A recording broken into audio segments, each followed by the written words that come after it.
नमस्कार साथियों, बहुत बहुत स्वागत है आपका आज की क्लास में। हम हिंदी साहित्य के इतिहास का अध्ययन कर रहे थे, जिसमें हमने हिंदी साहित्य के संपूर्ण इतिहास का अध्ययन कर लिया था और उससे संबंधित महत्वपूर्ण तथ्यों से को देखा था और उससे संबंधित प्रश्नों को भी हल कर लिया था।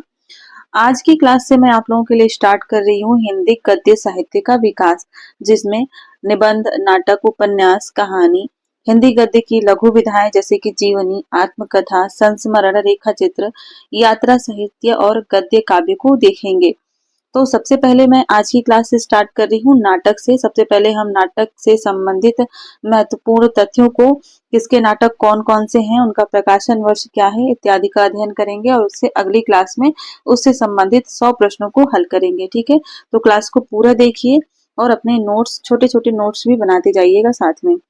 पहला तथ्य है, नाटक काव्य की वह विधा है जिसका संबंध रंगमंच और अभिनय से है। आचार्य विश्वनाथ के अनुसार काव्य के दृश्य और श्रव्य दो भेद होते हैं। दृश्य अभिनय होता है और उसमें रूप का आरोप प्रमुख होने से उसे रूपक की संज्ञा दे दी जाती है। भरत मुनि के अनुसार ब्रह्मा जी ने ऋग्वेद से पाठ लेकर, सामवेद से गीत लेकर, यजुर्वेद से अभिनय लेकर और अथर्ववेद से रस तत्व लेकर के एक पांचवें वेद यानी कि नाट्य वेद की रचना की थी, जिसे पंचम वेद भी कहा है भरत मुनि ने। भारतीय नाट्य शास्त्र में रूपक के 10 भेद माने गए हैं और जो हम नाटक पढ़ते हैं वह रूपक का ही एक भेद है। यह रूपक का सर्वश्रेष्ठ रूप है, सबसे अच्छा माना जाता है और इसमें अभिनय का सर्वोत्कृष्ट रूप समाहित होता है। इसका कथानक पंच संधि युक्त तथा पौराणिक होता है, ऐतिहासिक या सामाजिक भी हो सकता है और इसमें 5 से 10 तक अंक होते हैं। दूसरा भेद होता है प्रकरण। इसकी कथा वस्तु कल्पना आश्रित होती है तथा इसका नायक नाटक की तुलना में हीन होता है थोड़ा सा। नायिका कुलवधू, वेश्या या दोनों विशेषताओं से युक्त हो सकती है। ये सभी विशेषताएं आप याद रखिएगा। भार की बात करें तो इसमें एक अंक होता है। श्रृंगार रस की प्रधानता होती है और कथा धूर्तों के चरित्र से युक्त होती है। प्रहसन की बात करें तो यह भार से मिलता जुलता हास्य प्रधान नाटक नाट्य प्रहसन कहलाता है और इसमें 1 या 2 अंक हो सकते हैं। अगला भेद होता है डिम। इसकी कथा माया या इंद्रजाल आदि से संबंधित होती है। रौद्र रस का परिपाक होता है और इसमें 4 अंक होते हैं। व्यायोग की बात करें तो इसमें एक ही अंक में इतिहास प्रसिद्ध कथा वस्तु का निर्वाह किया जाता है। नायिकाओं की योजना प्रायः नहीं होती है। प्रश्न बन सकता है कि निम्न में से रूपक के किस भेद में नायिकाएं नहीं होती। अगला भेद है समवकार। इसमें देव दैत्य संबंधी पौराणिक कथानक का 3 अंकों में प्रतिपादन किया जाता है। विथि एक भेद है रूपक का। इसमें अधिकतर 2 पात्र होते हैं। नायक श्रृंगार प्रिय होता है, अतः श्रृंगार रस की प्रधानता रहती है और इसमें 1 ही अंक होता है। अगला रूपक का भेद होता है अंक। इसका नायक गुणी और आख्यान प्रसिद्ध होता है। करुण रस की प्रधानता होती है और 1 ही अंक में खेल दिखाया जाता है। और 10वां और अंतिम भेद होता है ईहा मृग। इसमें 4 अंक होते हैं। इसमें कथा वस्तु मिश्रित यानी कि कुछ ऐतिहासिक और कुछ कल्पित होती है। अगला तथ्य है भारतीय साहित्य शास्त्र में नाटक के 3 तत्व माने जाते हैं, कथानक, चरित्र चित्रण और रस। वहीं पाश्चात्य साहित्य शास्त्र में नाटक के 6 तत्व माने गए हैं। कौन कौन से? वस्तु, पात्र, कथोपकथन, देश काल, उद्देश्य और शैली। फल प्राप्ति की दृष्टि से कथानक के भी 2 भेद हो जाते हैं। एक होता है आधिकारिक कथा और दूसरी होती है प्रासंगिक कथा। आधिकारिक कथा वस्तु वह होती है जो नाटक के अधिकारी यानी कि नायक या प्रधान पात्र से संबद्ध होती है और विकास के विभिन्न अवस्थाओं को पार करते हुए नाटक के प्रारंभ से अंत तक चलती है। और प्रासंगिक कथा वस्तु वह है जो नाटक के अन्य पात्रों से संबद्ध होती है और नाटक की मुख्य कथा के विकास में सहायक होती है। प्रासंगिक कथा के भी 2 भेद होते हैं, पताका और प्रहरी। पताका ऐसी प्रारंभिक कथा है जो आधिकारिक कथा वस्तु के समानांतर प्रारंभ से अंत तक चलती है, लेकिन प्रहरी ऐसी प्रासंगिक कथा है जो बीच बीच में प्रसंगवश प्रयुक्त होती है। अभिनय की दृष्टि से कथाएं दो प्रकार की होती हैं, दृश्य और श्रव्य। ये सभी तथ्य एक एक प्रश्न है, इन्हें अच्छी तरीके से याद करिएगा। कथा वस्तु का जो अंश रंगमंच पर अभिनीत होता है उसे दृश्य कहते हैं। नाटक के अनावश्यक विस्तार के भय से अथवा साधनों की दुर्बलता से जिन दृश्यों को रंगमंच पर दिखाया नहीं जा सकता, उसकी सूचना भर दे दी जाती है, वह अंश कथा का सूच्य कहलाता है। ठीक है। सूच्य वस्तु की सूचना देने वाले को अर्थोपक्षेपक कहते हैं और ये 5 प्रकार के होते हैं। पूछा जा सकता है कि अर्थोपक्षेपक कितने प्रकार के होते हैं, तो यह 5 प्रकार के होते हैं। कौन कौन से? पहला होता है विस्कंभक, बीती या भावी घटनाओं की सूचना देने वाला विस्कंभक कहलाता है। दूसरा होता है प्रवेशक, इसके द्वारा सूचना विस्कंभक की भांति दी जाती है किंतु इसके सूचक पात्र अधम श्रेणी के होते हैं। तीसरा होता है चूलिका, पर्दे के पीछे से दी जाने वाली सूचना को चूलिका कहा जाता है। यह प्रश्न बन चुका है। ठीक है। अंकास्य, यदि किसी ऐसी बात की सूचना दी जाए जिसमें अगला अंक आरंभ होने का संकेत हो तो उसे अंकास्य कहते हैं। और पांचवा होता है अंकावतार, जहाँ प्रथम अंक की कथा वस्तु का विच्छेद किए बिना दूसरे अंक की कथा वस्तु आरंभ हो, वहां अंकावतार होता है। अगला तथ्य है नाट्य प्रयोग संवाद के आधार पर कथा के 3 भेद होते हैं, सर्वश्राव्य, अश्राव्य और नियत श्राव्य। सभी भेद बहुत ही महत्वपूर्ण हैं। वह कथा अंश जो सबके अर्थात दर्शकों एवं अभिनेताओं के सुनने योग्य होता है तो उसे सर्वश्राव्य कहा जाता है। वह कथा अंश जिसे पात्र स्वयं इस ढंग से कहता है जिसे कोई दूसरा पात्र न सुने, उसे अश्राव्य या स्वगत कहते हैं। वह कथांश जिसे रंगमंच के कुछ चुने हुए पात्र ही सुन सके, सब नहीं, उसे नियत श्राव्य कहते हैं। लोक वृत्त की दृष्टि से कथानक के 3 प्रकार होते हैं, प्रख्यात, उत्पाद्य और मिश्र। प्रख्यात में इतिहास, पुराण आदि से संबंधित या लोक प्रसिद्ध घटना से ली गई कथा प्रख्यात कहलाती है। कवि कल्पना प्रसूत कथा उत्पाद्य कहलाती है और जिस कथा में इतिहास पुराण का आधार तो लिया जाए किंतु रूपककार उसे अपनी उर्वर कल्पना के बल पर अभिष्ट रूप देता है, उसे मिश्र कहते हैं। यानी कि थोड़ा सा इतिहास पुराण से कहानी लेकर उसमें अपनी कल्पना को मिला लेना मिश्र कहलाता है। कथा विन्यास के आधार पर कथा विन्यास के 3 आधार है, कार्यावस्था, अर्थ प्रकृति और संधि। कार्यावस्था कार्य की सिद्धि के लिए नायक की मानसिक दशा को ध्यान में रखते हुए समस्त कथानक के विकास को 5 अवस्थाओं में विभाजित किया जाता है। पहला होता है प्रारंभ, कथानक का आरंभिक भाग जिसमें नायक की इच्छा या मुख्य उद्देश्य का पता चलता है, प्रारंभ होता है। दूसरा होता है प्रयत्न, इसमें नायक के उद्देश्य में विघ्न, बाधाओं एवं उनके समाहार के निमित्त किए गए प्रयत्नों का चित्रण होता है। तीसरा होता है प्रत्याशा, इस अवस्था में नायक का उत्कर्ष होने लगता है, उसके मार्ग में कठिनाइयां दूर होने लगती हैं और उसे फल की प्राप्ति की आशा होने लगती है, इसलिए इसका नाम प्रत्याशा भी है। चौथा होता है नियताप्ति, यह वह अवस्था है जब रुकावटों के दूर होने से नायक को फल की प्राप्ति का निश्चय हो जाता है। और पांचवा होता है फलागम, इसमें नायक को फल की प्राप्ति हो जाती है।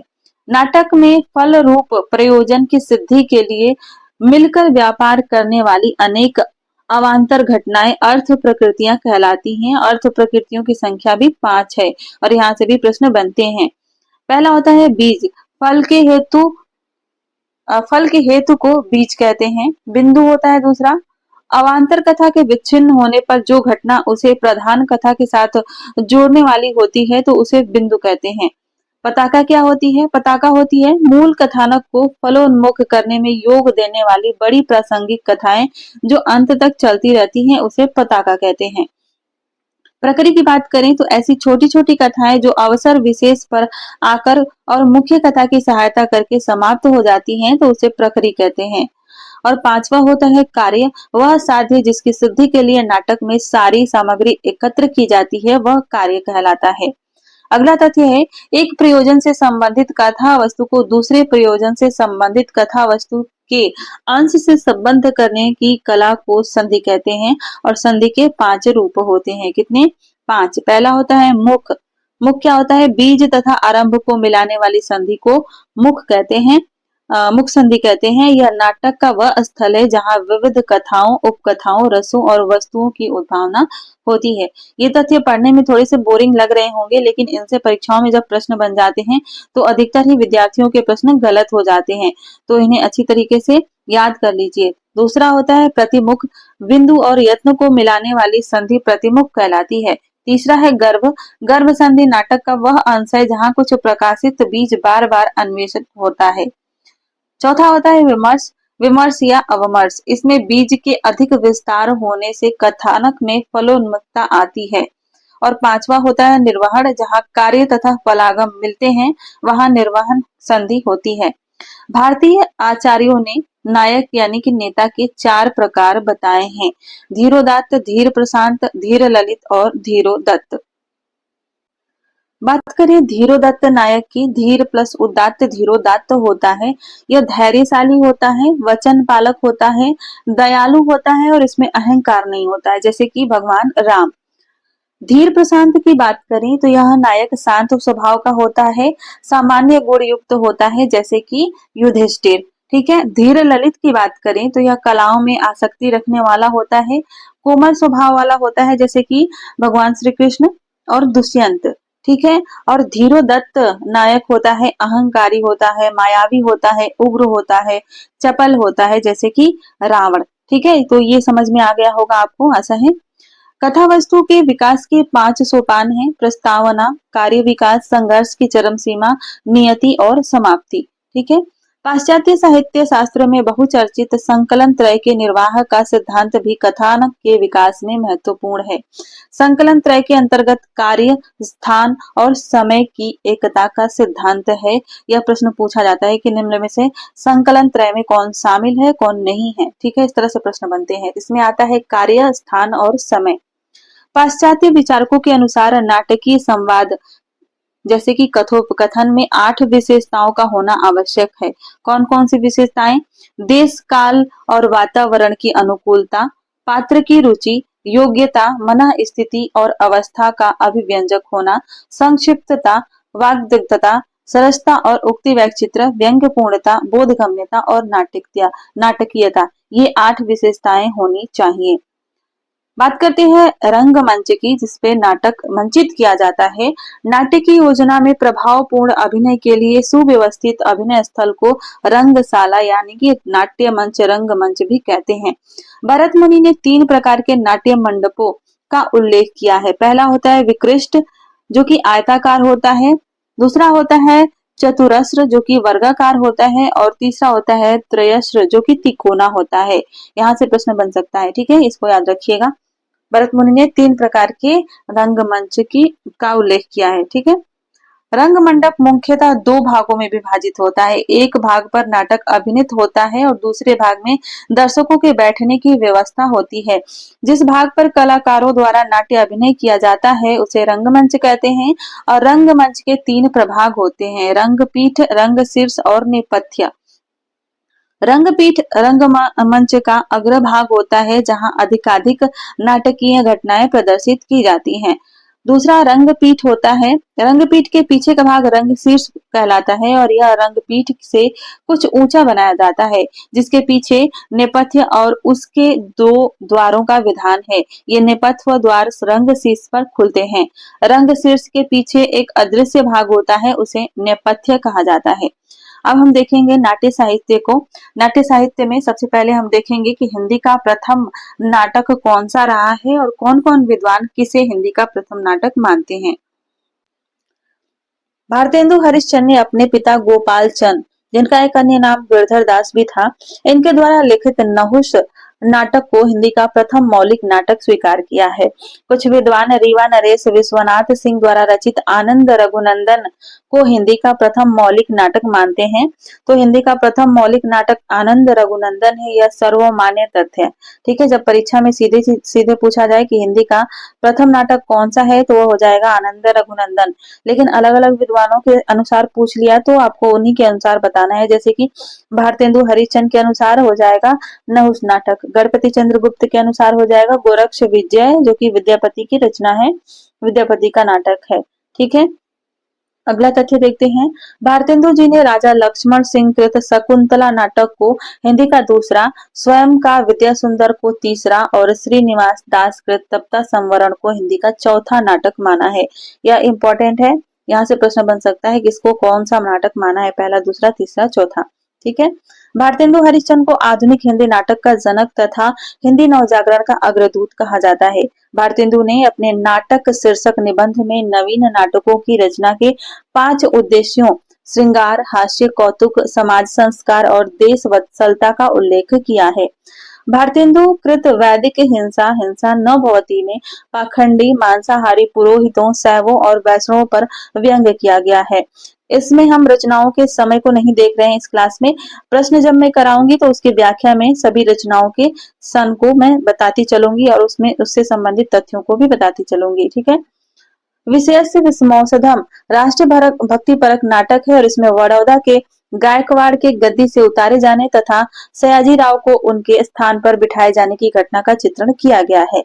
प्रेम जोगनी की बात करें तो इस नाटक का पूर्व नाम काशी के छाया चित्र या दो भले बुरे फोटोग्राफ था, जो इसी नाम से हरिश्चंद्र चंद्रिका में प्रथम बार प्रकाशित हुआ था।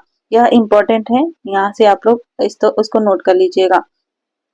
प्रेम जोगनी में तत्कालीन काशी का यथार्थ चित्रण तथा यात्रियों को फंसाने वाले पंडों की धूर्तता चित्रित की गई है। भारत दुर्दशा में प्रतीकात्मक शैली में भारत के प्राचीन गौरव और वर्तमान की दुर्दशा का चित्रण हुआ है। भारत जननी की बात करें तो इसमें देश की दुर्दशा के चित्रण के साथ उससे मुक्ति के लिए सुधारों की ओर संकेत है। नील देवी ऐतिहासिक होने के साथ ही देश प्रेम की अभिनव भावना से ओतप्रोत है, जिसमें स्त्री शिक्षा पर बल दिया गया है। विद्या सुंदर में बात करें तो वर्धमान नगर की राजकुमारी विद्या और कांचीपुर के राजकुमार गुणसिंधु के मिलन, प्रेम, व्याघात और विवाह का वर्णन देखने को मिलता है। अंधेर नगरी, जो कि बहुत ही प्रसिद्ध प्रहसन रहा है, एक प्रश्न है और इसमें अयोग्य शासक की मूर्खतापूर्ण नीतियों और उनसे उत्पन्न समस्याओं को व्यंग्यात्मक शैली में प्रस्तुत किया गया है। सत्य हरिश्चंद्र की मौलिकता के संबंध में विवाद है, क्योंकि प्रायः इसे माना जाता है कि यह क्षेमेश्वर कृत चंड कौशिक की छाया है, लेकिन इसका अधिकांश भाग मौलिक है, अतः इसे अर्ध मौलिक नाटक कहा जा सकता है। दुर्लभ बंधु की बात करें तो यह शेक्सपियर के नाटक मर्चेंट ऑफ वेनिस का अनुवाद है। मुद्रा राक्षस में चाणक्य और राक्षस के राजनीतिक दांव पेच, नंद का नाश, चंद्रगुप्त का सम्राट होना, राक्षस द्वारा चंद्रगुप्त के मंत्रित्व को स्वीकार किया जाना वर्णित है। लक्ष्मीनारायण मिश्र ने भारतेंदु हरिश्चंद्र को आधार मानकर कवि भारतेंदु नामक नाटक की रचना की। डॉक्टर रामविलास शर्मा ने चंद्रावली को भारतेंदु की आत्मा का प्रतिरूप कहा है। पंडित शीतला प्रसाद त्रिपाठी कृत जानकी मंगल हिंदी का प्रथम अभिनीत नाटक है और इसमें स्वयं भारतेंदु जी ने लक्ष्मण की भूमिका अदा की थी। भारतेंदु की प्रेरणा से काशी में नेशनल थिएटर, प्रयाग में आर्य नाट्य सभा और कानपुर में हिंदी रंगमंच की स्थापना हुई थी। इंपॉर्टेंट तथ्य है, यहाँ से प्रश्न पूछे जा सकते हैं। देवअक्षर चरित्र पंडित रवि दत्त शुक्ल द्वारा रचित प्रहसन है, जिसमें उर्दू लिपि की गड़बड़ी के अत्यंत विनोदपूर्ण दृश्य चित्रित किए गए हैं। लाला श्रीनिवास दास द्वारा रचित रणधीर प्रेम मोहिनी में पाटन की राजकुमार रणधीर और राजकुमारी प्रेम मोहिनी की प्रेम कथा है और यह हिंदी का प्रथम दुखांत नाटक है। हिंदी का प्रथम दुखांत नाटक कौन सा हो जाएगा? रणधीर प्रेम मोहिनी। और यह कब प्रकाशित हुआ था? 1878 ईस्वी में यह प्रकाशित हुआ था। ठीक है। अगला तथ्य है, पंडित केशवराम भट्ट ने सामान्य दैनिक जीवन को लेकर सज्जाद संबुल और शमशाद शोषण नामक नाटकों की रचना की थी। किशोरीलाल गोस्वामी कृत मयंक मंजरी श्रृंगार और वीर रस प्रधान नाटक है। इस नाटक का उद्देश्य सामाजिक सुधार और नारी स्वतंत्रता है। भारतेंदु युग में ज्यादातर नाटक सामाजिक सुधार से संबंधित लिखे गए हैं। पंडित महावीर प्रसाद द्विवेदी ने नाट्य सिद्धांतों के आधार पर नाट्य शास्त्र नामक ग्रंथ की रचना की थी। जयशंकर प्रसाद का प्रथम नाटक सज्जन है, जो कि 1910 ईस्वी में प्रकाशित हुआ था और इसमें गीतों का आधिक्य है। वार्तालाप में शायरी और शैली में पारसी नाटकों का प्रभाव दिखाई देता है।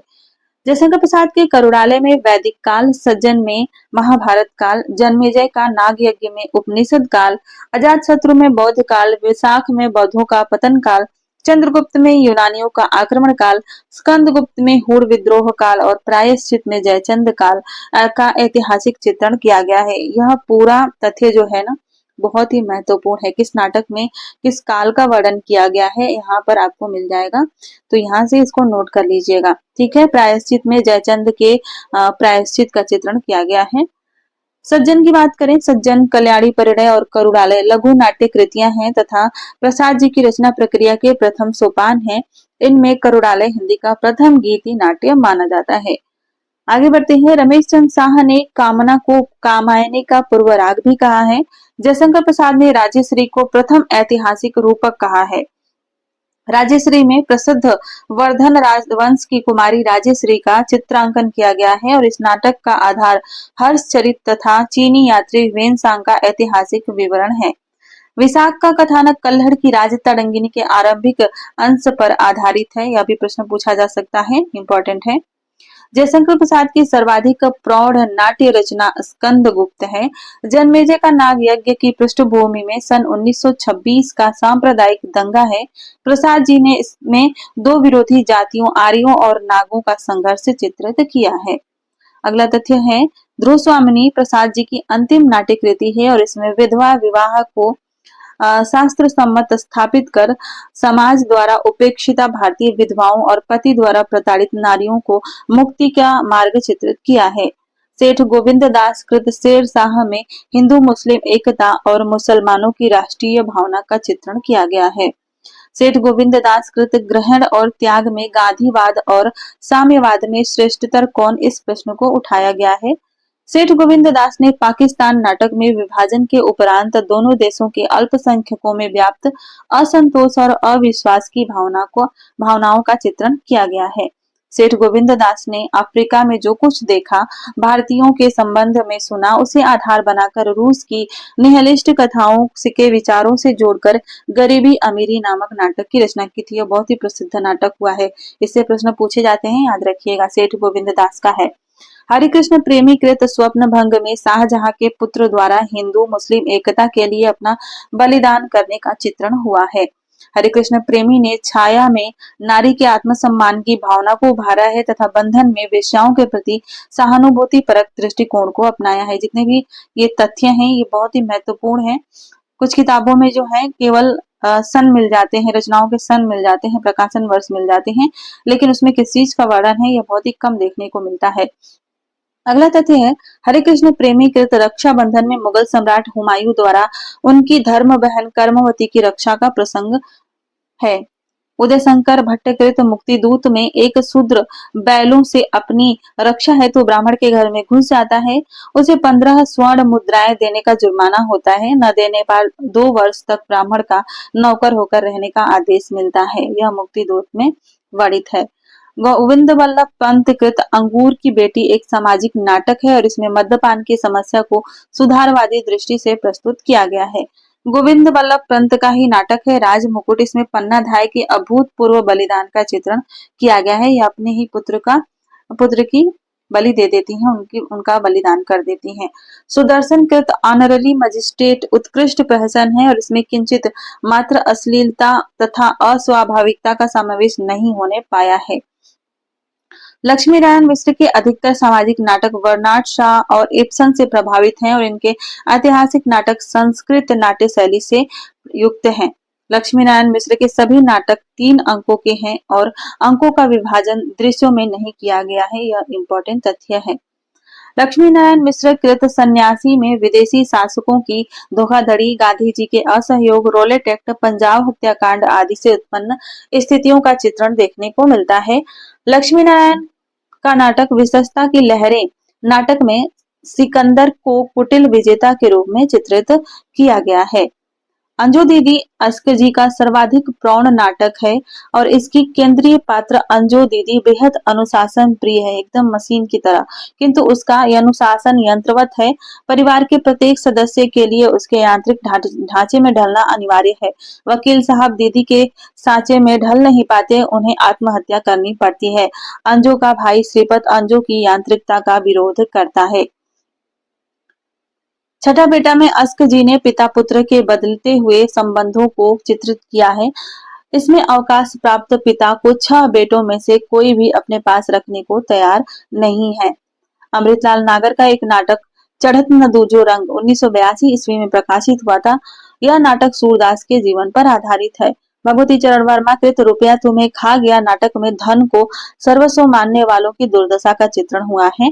वृंदावन लाल वर्मा का सेनापति उदल 1909 ईस्वी में प्रकाशित नाटक तत्कालीन ब्रिटिश संस्कार सरकार ने जब्त कर लिया था। यहाँ से प्रश्न बन सकता है कि वृंदावन लाल वर्मा का कौन सा नाटक जब्त कर लिया गया था ब्रिटिश सरकार द्वारा, तो वह है सेनापति उदल। अगला तथ्य है डॉक्टर विष्णु प्रभाकर का एक सशक्त मनोवैज्ञानिक सामाजिक नाटक है और इसमें इंजीनियर सतीश शर्मा की परित्यक्ता मधु लक्ष्मी डॉक्टर अनिला शर्मा के नाम से एक नर्सिंग होम का संचालन करती है। इंजीनियर शर्मा की दूसरी पत्नी इसी नर्सिंग होम में इलाज के लिए आती है। डॉक्टर अनिला को जब ज्ञात होता है तो उसके अंदर भावावेश और कर्तव्य का द्वंद्व शुरू होता है। इस नाटक में डॉक्टर अनिला के इसी द्वंद्व का चित्रण किया गया है। भीष्म साहनी कृत रंग दे बसंती चोला में जलियांवाला बाग हत्याकांड के क्रूर और नायक कर्नल डायर और शहीद उधम सिंह के माध्यम से साम्राज्यवाद और राष्ट्रीय स्वतंत्र भावना की टकराहट का चित्रण किया गया है। जितने भी वर्ण विषय से संबंधित तथ्य हैं उन्हें नोट करते चलिएगा, इसे भी शॉर्ट करके आप लिख सकते हैं। भीष्म साहनी कृत कबीरा खड़ा बाजार में कबीर साहब के निर्भीक सत्यान्वेषी प्रखर व्यक्तित्व को चित्रित किया गया है।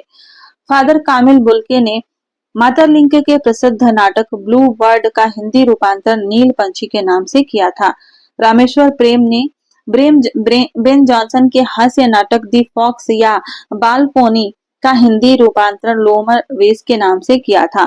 प्रतिभा अग्रवाल ने प्रेमचंद के गोदान और अमृतलाल नागर के उपन्यास सुहाग के नूपुर का सफल नाट्य रूपांतरण किया है। किसने किया है? प्रतिभा अग्रवाल ने। गिरीश रस्तोगी ने श्रीलाल शुक्ल के उपन्यास राग दरबारी का नाट्य रूपांतरण रंगनाथ की वापसी नाम से करके अच्छी ख्याति अर्जित की थी। तो राग दरबारी का नाट्य रूपांतरण किसने किया था? गिरीश रस्तोगी ने। किस नाम से किया था? रंगनाथ की वापसी नाम से 1982 ईस्वी में। गिरीश रस्तोगी ने हजारी प्रसाद द्विवेदी के उपन्यास बाण भट्ट की आत्मकथा का भी नाट्य रूपांतरण किया है। गिरीश रस्तोगी ने असुरक्षित और मुझे मत मारो नामक मौलिक नाटकों की रचना की थी और इन नाटकों में इन्होंने तत्कालीन राजनीति, सामाजिक, आर्थिक, शैक्षिक, प्रकाशन, लेखन आदि क्षेत्रों में व्याप्त विसंगतियों का चित्रण किया है। काशीनाथ सिंह का नाटक भुआस बहुत ही प्रसिद्ध है और पूछा जा चुका है। इसमें बुद्धिजीवी वर्ग की संत्रस्त मानसिकता को व्यक्त किया गया है। भारतेंदुकृत अंधेर नगरी के अनुकरण पर पंडित विजय दत्त त्रिपाठी ने महा अंधेर नगरी और पंडित देवी दत्त शर्मा ने अति अंधेर नगरी नामक नाटकों की रचना की। कंफ्यूज हो सकते हैं यहाँ से, तो इन तथ्यों को अच्छी तरीके से याद कर लीजिएगा। भुवनेश्वर प्रसाद के लघु नाटक ऊसर, यह भी पूछा जा चुका है। हंस पत्रिका में 1938 में प्रकाशित हुआ था। आधुनिकता बोध का आरंभ स्वीकार किया गया है इसी नाटक से। आधुनिकता बोध के नाटकों का आरंभ माना जाता है ऊसर नाटक से। भुवनेश्वर के दूसरे लघु नाटक तांबे के कीड़े 1946 ईस्वी में है। इसको डॉक्टर मदान ने आधुनिकता बोध का दस्तावेज कहा है। नाट्य समालोचक डॉक्टर राजकुमार शर्मा ने भुवनेश्वर को विश्व का प्रथम असंगत नाटककार माना है। असंगत का अर्थ है जीवन का निरुद्देश्य या अर्थहीन होना। असंगत नाटक पारंपरिक नाटकों की तरह कथानक और चरमोत्कर्ष के सिद्धांत को नहीं मानते, इसलिए उनमें आदि, मध्य और अंत नहीं होता। मोहन राकेश कृत आषाढ़ का एक दिन महाकवि कालिदास के परिवेश, रचना प्रक्रिया, प्रेरणा स्रोत और उनके चूक जाने से संबंध है। मोहन राकेश कृत लहरों के राजहंस का कथानक अश्व घोष के सौंदर्यानंद पर आधारित है। मोहन राकेश कृत आधे अधूरे में मध्यम वर्गीय वैवाहिक जीवन की आर्थिक और मनोवैज्ञानिक दोनों प्रकार की विडंबनाओं का सफल चित्रण हुआ है। जो लोग यूजीसी नेट की तैयारी कर रहे हैं वो आधे अधूरे नाटक को पढ़ चुके होंगे। अगर नहीं पढ़े तो जरूर पढ़िएगा, इनसे प्रश्न पूछे जाते हैं। अगला नाटक है पैर तले की जमीन, माफ करिएगा, पैर तले की जमीन। मोहन राकेश का अधूरा नाटक है। बाद में इनके मित्र कमलेश्वर ने इसे पूरा कर प्रकाशित कराया था। हमीदुल्लाह कृत दरिंदे में मनुष्य की पाश्विक सत्ता को पशु प्रतीकों के माध्यम से उभारा गया है। ललित सहगल कृत हत्या एक आकार की एक नवीन प्रयोगशील नाटक है। इसमें राजनीतिक हिंसा और विचारों के तर्क वितर्क को प्रस्तुत किया गया है। मीराकांत के नाटक नेपथ्य राग 2004 ईस्वी में दोहरे कथानक शिल्प का प्रयोग किया गया है और इस नाटक में स्त्री की स्त्री होने के कारण होने वाली उपेक्षा और दुर्दशा का चित्रण किया गया है। बात करें लक्ष्मी नारायण लाल की अंधा कुआं की, तो इसमें शराबी पति द्वारा पत्नी पर किए गए अत्याचार का चित्रण किया गया है। डॉक्टर लक्ष्मी नारायण लाल कृत मादा कैक्टस में प्रेम और विवाह को कला साधना के परिप्रेक्ष्य में देखने का प्रयास किया गया है। मादा कैक्टस के संपर्क में आने पर कैक्टस सूख जाता है, किंतु वह नहीं सूखती। इसी प्रकार सुजाता के संपर्क से अरविंद सूख जाता है, उसे कोई रचनात्मक प्रेरणा नहीं मिलती। वह ऐसी मादा कैक्टस के पास रहना चाहता है जो उसकी विवाहिता न हो। शायद ऐसा करने पर दोनों न सूखें, पर मादा कैक्टस सूख जाती है और आनंदा के फेफड़े में कैंसर हो जाता है। यह इसकी कहानी है। मादा कैक्टस अन्य उपदेशिक रचना है। इसकी विधा स्पेनिश नाटककार ग्रेसिया लार्का से मिलती जुलती है। नाम बहुत ही कठिन है। लक्ष्मीनारायण लाल कृत मिस्टर अभिमन्यु में एक ईमानदार और आदर्शवादी युवक सरकारी नौकरी करता है, लेकिन आज का समाज व राजनीति न उसे ईमानदार रहने देती है, न आदर्शवादी रहने देती है। महाभारत के अभिमन्यु शाह वह घिर जाता है और यहाँ अभिमन्यु की हत्या नहीं वरन उसकी आत्मा का हनन होता है। वह भ्रष्ट तंत्र के चक्रव्यूह से निकल नहीं पाता। चतुर्भुज राक्षस में डॉक्टर लाल ने यह बताया है कि राक्षस अंधकार में जन्म लेते हैं, अंधकार चाहे अंधविश्वास का हो या अज्ञान का। लक्ष्मी नारायण लाल कृत 3 आंखों वाली मछली हिंदी का प्रथम अस्तित्ववादी नाटक है, इम्पोर्टेंट है। और अस्तित्ववादी नाटकों की रचना स्वातंत्रोत्तर युग की अपनी विशेषता है। डॉक्टर लक्ष्मी नारायण लाल कृत सुंदर रस में चर्म सौंदर्य की जगह कर्म सौंदर्य को प्रतिष्ठित किया गया है। दुष्यंत कुमार कृत एक कंठ विस्फाई गीति नाट्य है। दक्ष यज्ञ के समय पति के अपमान को देखकर सती के दग्ध होने की कथा पर आधारित है। सर्वेश्वर दयाल सक्सेना कृत बकरी को आलोचकों ने जनवादी नाट्य परंपरा में स्थान दिया है और यह एक व्यंग्य नाटक है। इसमें लोक प्रचलित नौटंकी शैली का प्रयोग किया गया है। इस नाटक के माध्यम से यह संदेश दिया गया है कि स्वतंत्रता प्राप्ति के बाद सत्ता, व्यवस्था और नेतृत्व तीनों ने आम जनता को छला है। सुरेंद्र वर्मा कृत सूर्य की अंतिम किरण से सूर्य की पहली किरण तक में नारीत्व की सार्थकता की तलाश की गई है। सुरेंद्र वर्मा कृत 8वां सर्ग में कालिदास के कुमार संभव के 8वें सर्ग के उद्दाम श्रृंगार चित्रण की श्लीलता अश्लीलता के बहाने लेखक ने समसामयिक सरकारी सेंसरशिप की ज्वलंत समस्याओं को उठाया है। सुरेंद्र वर्मा का द्रौपदी आधुनिक सामाजिक पृष्ठभूमि पर आधारित प्रतीकात्मक नाटक है। सुरेंद्र वर्मा कृत कैदे हयात में उर्दू के प्रख्यात शायर मिर्जा गालिब के जीवन को आधार बनाकर लिखा गया है। मणि मधुकर कृत एक तारे की आंख में कबीर के व्यक्तित्व को चित्रित किया गया है। मणि मधुकर का ही नाटक है रसगंधर्व और इसमें वर्तमान सामाजिक राजनीतिक स्थितियों की अर्थहीनता और विसंगति का चित्रण किया गया है। हमीदुल्लाह की रचना नाटक उलझी आकृतियां में दफ्तर के जीवन को केंद्र में रखकर यह दिखाया गया है कि वर्तमान में सामाजिक प्रतिष्ठा का मात्र आधार पैसा है। सुशील कुमार सिंह कृत सिंहासन खाली है में राजनीतिक भ्रष्टाचार का पर्दाफाश किया गया है। सिंहासन खाली है बहुत ही महत्वपूर्ण नाटक है और एक पंक्ति है, सिंहासन खाली करो कि जनता आती है। किसकी पंक्ति है कमेंट में जरूर बताइए। चंद्रगुप्त विद्यालंकार कृत न्याय की रात नाटक में विभाजन, वैमनस्य, धोखाधड़ी, लुलुपता, अकर्मण्यता और भ्रष्टाचार का यथार्थ चित्रण देखने को मिलता है। जो नाटक विभाजन से संबंधित हैं उन्हें जरूर याद रखिए। ठीक है, न्याय की रात, चंद्रगुप्त विद्यालंकार विभाजन से संबंधित है। मुद्रा राक्षस कृत योर्स फेथफुली में अधिकारी वर्ग की क्रूरता और स्वार्थपरता को उजागर किया गया है। यह पूछा जाता है परीक्षाओं में, इम्पोर्टेंट है, इसे याद रखिएगा। मुद्रा राक्षस का नाटक तिलचट्टा एक सशक्त प्रतीकात्मक नाटक है और इसमें आधुनिक दाम्पत्य जीवन में आई विसंगतियों की ओर संकेत किया गया है। मुद्रा राक्षस कृत तेंदुआ में अफसरशाही, लाल फीताशाही की काली करतूतों का पर्दाफाश किया गया है और इसमें कार्यालयों में अभिजातीय वर्गीय धारणाओं और आम आदमी की दयनीय स्थिति का सजीव चित्रण देखने को मिलता है। तेंदुआ स्त्री पुरुष संबंध को हिंसक भावना से देखने की स्थिति को प्रस्तुत करने वाला अकेला नाटक है। इस नाटक के मिसेज मदान तेंदुए से बड़ा लाड़ प्यार करती हैं और रोमांचक अनुभूति के लिए गरीब माली को टॉर्चर करती हैं और माली को भयाक्रांत थरथराता हुआ देखकर सुखानुभूति करती हैं। रमेश बख्शी कृत देवयानी का कहना है, यह भी पूछा जा चुका है किसी परीक्षा में, नाटक स्त्री पुरुष की नैतिकताओं और बंधनों का अन्वेषण करते हुए वैवाहिक वैवाहिक बंधन को निरर्थक मानते हुए हर प्रकार के बंधन और वर्जना से मुक्त साहसिक जीवन शैली को प्रस्तुत करता है। रमेश बख्शी ने तीसरा हाथी नाटक के माध्यम से यह संदेश देने का प्रयास किया है कि आज का युवक पितृत्व भार ढोने से इनकार करता है। जयप्रकाश सिन्हा कृत इतिहास चक्र में शासन और शासित के मध्य दूरी, शासक वर्ग की धर्मलिप्सा और आम आदमी की दुर्दशा का मार्मिक चित्रण देखने को मिलता है। अगला तथ्य है, ओह अमेरिका के माध्यम से दया प्रकाश सिन्हा ने यह एहसास कराने की कोशिश की है कि भारतीय मानस पर विदेशीपन किस तरह हावी हो रहा है। दया प्रकाश सिन्हा कृत कथा एक कंस की नाटक में कंस और कृष्ण की पौराणिक कथा को आधुनिक दृष्टिकोण से परिभाषित किया गया है। शंकर शेष कृत एक और द्रोणाचार्य में महाभारत की एक समानांतर कथा के माध्यम से आज के तथाकथित बुद्धिजीवी और समझौतावादी चरित्र की विडंबनाओं को प्रस्तुत किया गया है। जब ये नाटक पढ़ेंगे आपके रोंगटे खड़े हो जाएंगे। एक और द्रोणाचार्य बहुत ही अच्छा नाटक है, मैं तो कहूंगी आप इसे जरूर पढ़ें, बहुत कुछ सीखने को मिलता है इस नाटक से।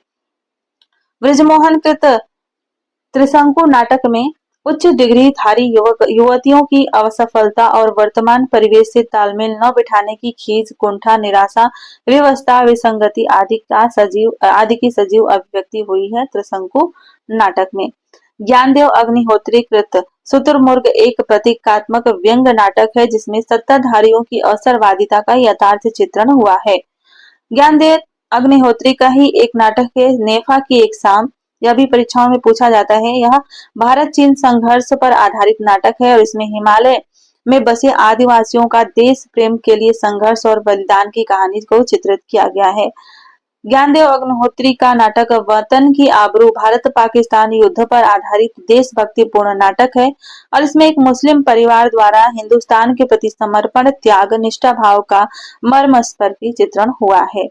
माटी जागीरे ज्ञानदेव अग्निहोत्री का राष्ट्रीय स्तर पर पुरस्कृत नाटक है और यह ग्रामीण विकास योजना पर आधारित है। यहाँ से प्रश्न पूछा जा सकता है, याद रखिएगा, ग्रामीण विकास योजना पर आधारित नाटक कौन सा है? माटी जागीरे किसका है? ज्ञानदेव अग्निहोत्री का। विजय तेंदुलकर का घासीराम कोतवाल 1972 ईस्वी में सर्वाधिक चर्चित नाटक है। 1973 ईस्वी में जब इसका प्रथम बार प्रदर्शन हुआ तब इसका जातिगत आधारित प्रबल विरोध हुआ था। विजय तेंदुलकर कृत बेबी में एक असहाय लड़की की निरीहता और त्रासदी की करुण व्यक्ति हुई है। इसमें काम संबंधों की क्रूरता और आक्रामकता का खुला चित्रण हुआ है।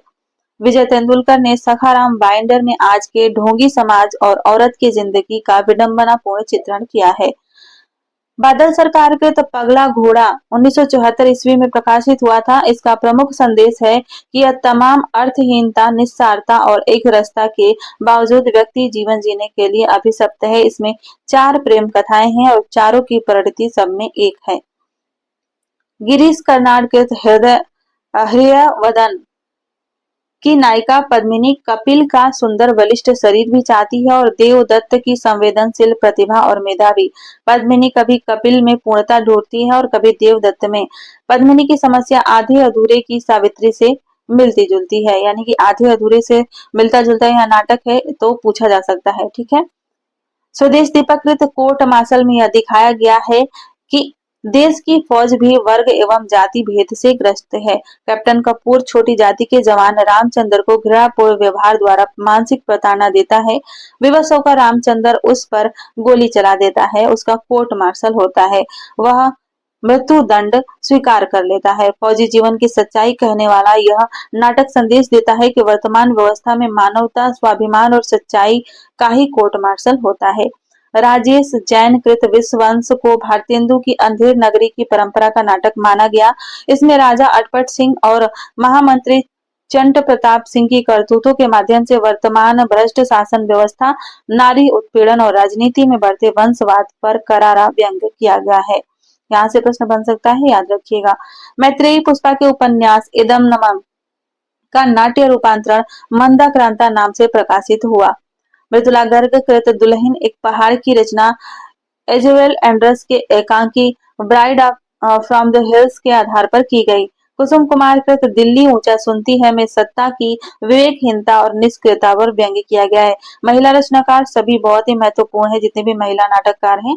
सुदर्शन मजीठिया ने चौराहा 1886 ईस्वी में लिखकर नुक्कड़ नाटक का प्रवर्तन किया। इसमें विभिन्न पात्रों के माध्यम से सामाजिक विसंगतियों की ओर ध्यान आकर्षण किया गया है। हिंदी में समस्या नाटक लिखने की प्रेरणा पाश्चात्य नाटककार इब्सन और बर्नार्ड शॉ से मिली। यूरोप में इब्सन ने 1875 ईस्वी में ही नाटकों की रचना में क्रांतिकारी परिवर्तन उपस्थित किया था। इन्होंने व्यक्ति और समाज के द्वंद्वों का चित्रण बड़ी मार्मिकता, कुशलता और प्रवृत्ता के साथ किया था। इस क्लास में हम नाटक को पूरा खत्म करेंगे, तो क्लास में बने रहिए और पूरा इसे पढ़िए, ठीक है। रमई काका ने रेडियो में प्रसारण के लिए अवधि में लगभग 250 नाटकों की रचना की। इनमें बहरे बोधन बाबा धारावाहिक अत्यंत लोकप्रिय हुआ। भिखारी ठाकुर ने भोजपुरी में विदेशिया नामक लोक नाट्य शैली का प्रवर्तन किया। इसमें प्रवासियों की पीड़ा का हृदय स्पर्शी चित्रण किया गया है। मनु भंडारी की पटकथा रजनी धारावाहिक का प्रसारण अत्यंत लोकप्रिय हुआ था। बर्नार्ड शाह ने बौद्धिक एवं समस्या प्रधान नाटकों की रचना की। इंग्लैंड में इनके नाटकों की धूम मची थी। बर्नार्ड शाह को 1926 ईस्वी में नोबेल पुरस्कार भी मिला था। 25 मई 1942 को इंडियन पीपुल थिएटर एसोसिएशन और 1953 में संगीत नाटक अकादमी और 1959 ईस्वी में राष्ट्रीय नाट्य विद्यालय की स्थापना हुई थी। ये प्रश्न बन सकता है, यहाँ से प्रश्न पूछा जा सकता है। राष्ट्रीय नाट्य विद्यालय के प्रथम अध्यक्ष इब्राहिम अलकाजी के सुरुचिपूर्ण कुशल निर्देशन में नाट्य को कला के श्रेष्ठतम रूप में स्वीकार किया गया। नेमीचंद जैन द्वारा संपादित नाट्य प्रधान त्रैमासिक नटरंग पत्रिका ने रंगमंच रंगकर्म के लिए अनुकूल वातावरण बनाने में अविस्मरणीय योगदान दिया था। श्यामानंद जालान और बी कारंत, प्रतिभा अग्रवाल, सत्यदेव दुबे, लक्ष्मीनारायण लाल, सत्यव्रत सिन्हा और हबीब तनवीर सदस्य आयोजकों ने विभिन्न केंद्रों में रंगमंच को संवर्धित किया है। आधुनिक काल में नाटक संबंधी पहला व्यवस्थित सैद्धांतिक ग्रंथ बाबू श्याम सुंदर दास द्वारा लिखित रूपक रहस्य है। तो यह थी आज की क्लास। इस क्लास में इतना ही। अगली क्लास में इससे संबंधित 100 महत्वपूर्ण प्रश्नों को हल करेंगे। तो क्लास में सभी लोग उपस्थित हो जाइएगा। 7 बजे क्लास होती है, ठीक है। मिलते हैं अगली क्लास में।